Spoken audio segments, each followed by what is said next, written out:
I'm on the side of I'm on the side of the guy who's frustrating the guy whose policies I disagree with. So you don't care whether he's fouling or not. You're just glad that the other bloke's getting hurt. Do you know what? I think it's got down to as basic as that, James. I do. I can't believe your honesty, but you're not. Okay. You're not in any way embarrassed by it. It's just the way we are as people. So he's a liar. He's a liar and a racist, but he's hurting Sadiq Khan, so I like him. I think is what you've said.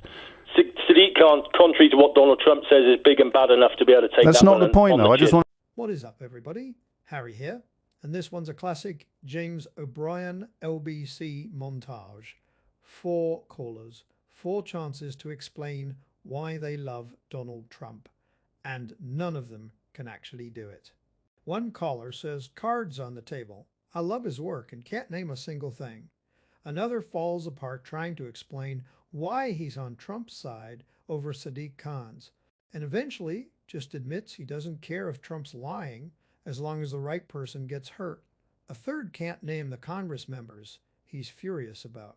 If you want breakdowns that actually sit with moments like this, get subscribed. Let's get into it. He is a man of his word. What's he done that you love the most?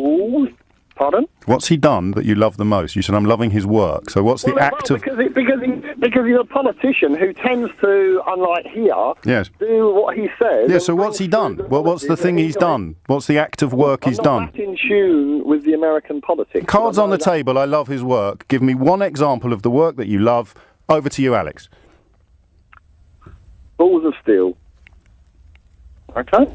No, you're going to have to answer it before we carry on, because it's cards on the table, Alex. That's your own words, mate. Because he's very much like Boris. He's a cad, he's a rogue, he's always... No, but we know all that. You said you love his work. You said cards on the table, I love his work. So show me one card. They're on the table, Alex. What I'm trying to say to you is he's a politician, but he's not the normal politician. Cards on the table, Alex. Just show me one of those cards that you said in that really upbeat way. Cards on the table, James. I love his work. So show me one card. James. One card. James. One card. Some people voted Brexit, others didn't. And one card, Alex. Carry on. One card. I'm not with you, James. One card. I'm not with you, James. I'm trying just to say. I love his work. Cards on the table. Give me one example of the work that you love. So much work because James. So much work. So much work. It'll be really easy to give me one example.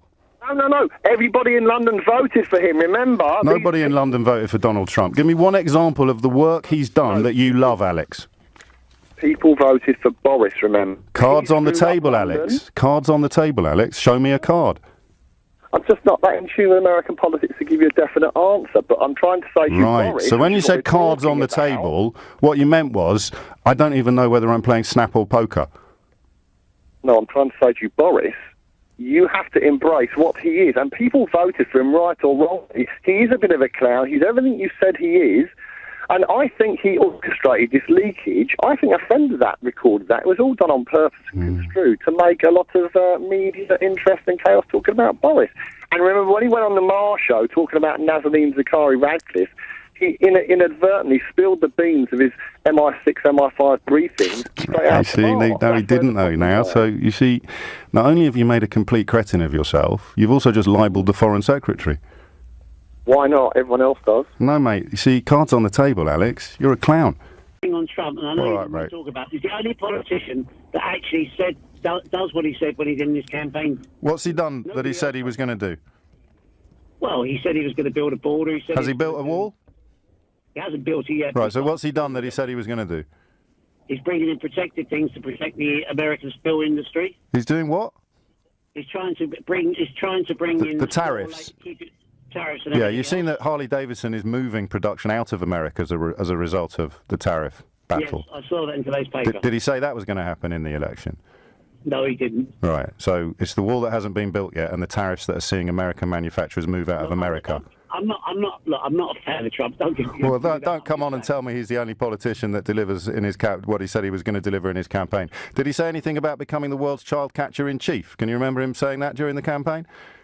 No. No, me neither. Trump, I'm indifferent to him. He does lie. but he stops the worst alternative, and he frustrates the worst alternative. I'd include you in that. Okay. So it sounds a little bit childish, but I think people, they do need to step back and think, why do I feel the way that I do? A lot of it is social conditioning, and it is a chance to kick the other side, and I think it is. But then we're back to football. Why are we on different sides? I would stick up for your wife when she was being attacked by racists. Well, so would I. Well, I know you would. So why are we on? Why do you think we're on different sides then? Because of the way you've been socially, the way you've been brought up, the people you met, the people who've influenced you, etc. The same with me, you know. No, I'm anti-racist, and you've got an Asian wife. So what are the two sides you're talking about? The left and the right, I would say. I mean, to me, I don't know what that means really, because I'm probably more critical of Jeremy Corbyn at the moment than I am of anybody in the Conservative Party. So what about the points-based system for immigration? To me, that's common sense. What's that to you? It can be common sense, but it doesn't really stand up to scrutiny in the context of the economic impact of immigration. And of course, we could already have introduced rules regarding what financial means and what work you had in place before we left the European Union. So that for me is a red herring, but I don't mean that to be dismissive. It just doesn't actually, under proper scrutiny, make sense. And Australia has a points-based immigration, and people like your wife would be subjected to even more racism there than they could potentially be here. But I understand why you use the word sides, and I understand why you reach for left and right. Yep. But I don't know who you think is on the other side when it comes to sticking up for people like your wife. I think it's people with What about that Breaking Point poster, which was supposed to make us frightened of people coming here from the Middle East, regardless of whether they had any right to be here or not? Which side were you on with that? With people coming to... I disagree with it. One of the things with the poster? The government... Did you disagree with the poster? Because the reason I despise that poster... I disagree with the poster, yeah. Okay, but you think you're on the other side to me? I think that the government have got lots to answer for with immigration, because what they did is, and I think Angela Merkel did this as well, she said, right, let's open the floodgates, but they did nothing to encourage integration. Well, we've got a mayor of London here who's a Muslim. You phoned me up to tell me that you're on the other side politically to me. You can't get much more integrated than being elected mayor of a country's capital city, and Donald Trump has chosen to attack him. So whose side are you on in that conversation? Well, I would say that the mayor of London should be concerned with the events of London. So would I, but that's not what I asked. I asked whose side are you on in that context? The fully integrated son of an immigrant, or the racist American president? I don't particularly like Sadiq Khan, and Donald Trump kicks him, so he suits my purpose. So you're on the side of the racist against the Asian? No, I'm on the side of the guy who's against the other guy whose policies I disagree with. But no, it's nothing to do with policies. We're talking about Donald Trump's personal attack on Sadiq Khan shortly after saying people should integrate more and pointing out that Sadiq Khan's parents came here from overseas. You can't get much more integrated than being elected mayor. He's Asian. He's been the victim of attacks from Donald Trump that have never been inflicted upon a non-Asian. And vice versa. Sadiq Khan has attacked Donald Trump for being far right, mate, and he is. I mean, that's just a statement of record. He sympathises with the Ku Klux Klan. See, I think he bans Muslims. Is your wife a Muslim, or is she an Asian of a different religion? No, she's an Asian, actually, who gets a hard time from the Muslims. I don't want to go into the details. No, fine, but that's what side are you on? The side of the Asian, or the side of the man attacking the Asian? I'm on the side of I'm on the side of the guy who's frustrating the guy whose policies I disagree with. So you don't care whether he's fouling or not. You're just glad that the other bloke's getting hurt.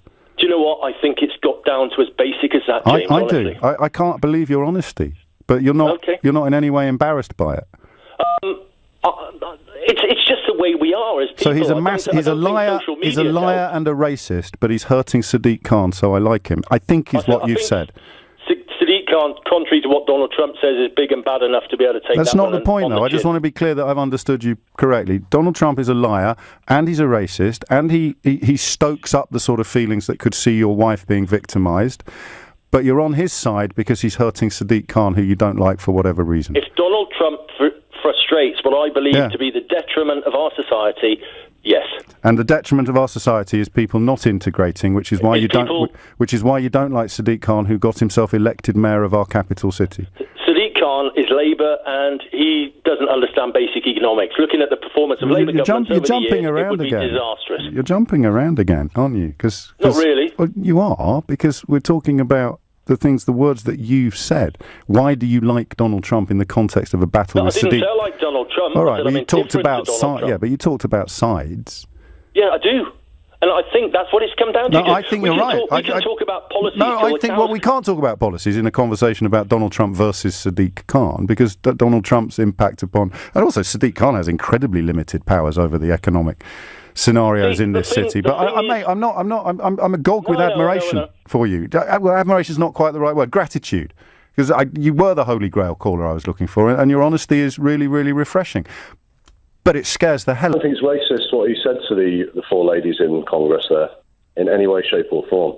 They're all Americans, and he's just pointing out that their disruptive activities, I mean, they're hardline socialists, mate. They're left-wing extremists, and they're trying to change American politics from within. And he's just pointing that out. And what's he trying to do when he took over from Barack Obama? Was he trying to carry on doing politics exactly the same as Obama did, or was he trying to change it from within? Well, Obama didn't successfully change it from within, so it's not a trick question. Did Donald Trump seek to carry on conducting politics in America in a fashion identical to his predecessor, or did he seek to change it from within by becoming president? No, it's not a trick question, and I'll say exactly what I just said again. Obama didn't change American society like he wanted to, so Donald Trump is just re-establishing American capitalism. Pardon? You heard. Donald Trump is re-establishing American capitalism. 51 months of consecutive growth, all of which began with Obama. No, Obama's taking credit for growth. That's absolute hogwash, and you know it. Stuart, can you count?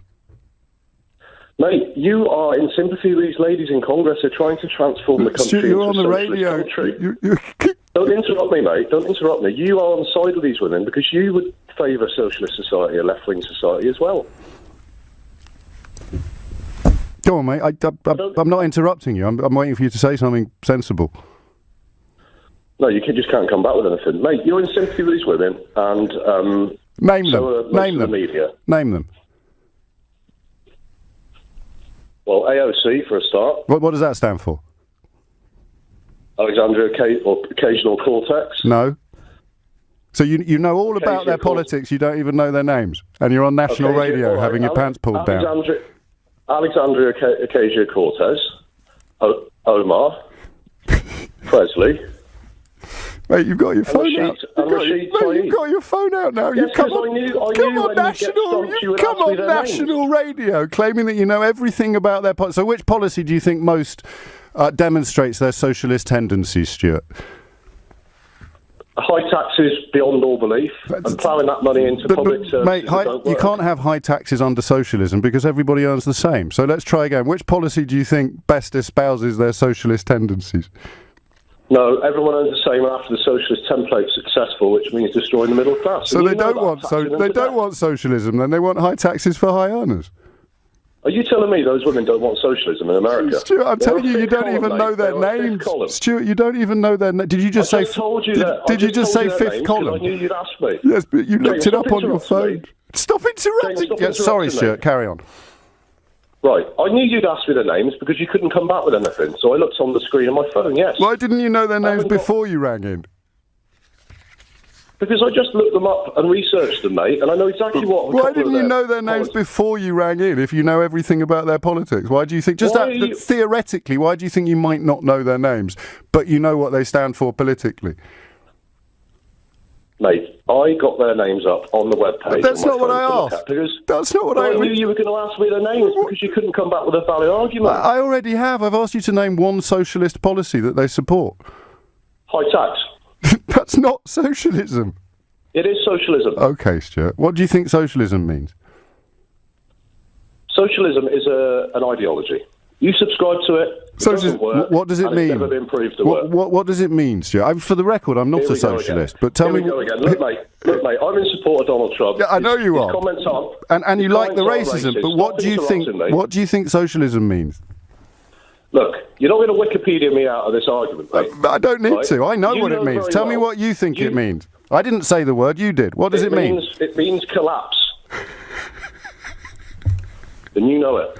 And you subscribe to it. Go on. And it will never work. Socialism means collapse. You know it. Socialism means collapse. Yes. Do you want to say something? Do you want to expand on that, Stuart, at all?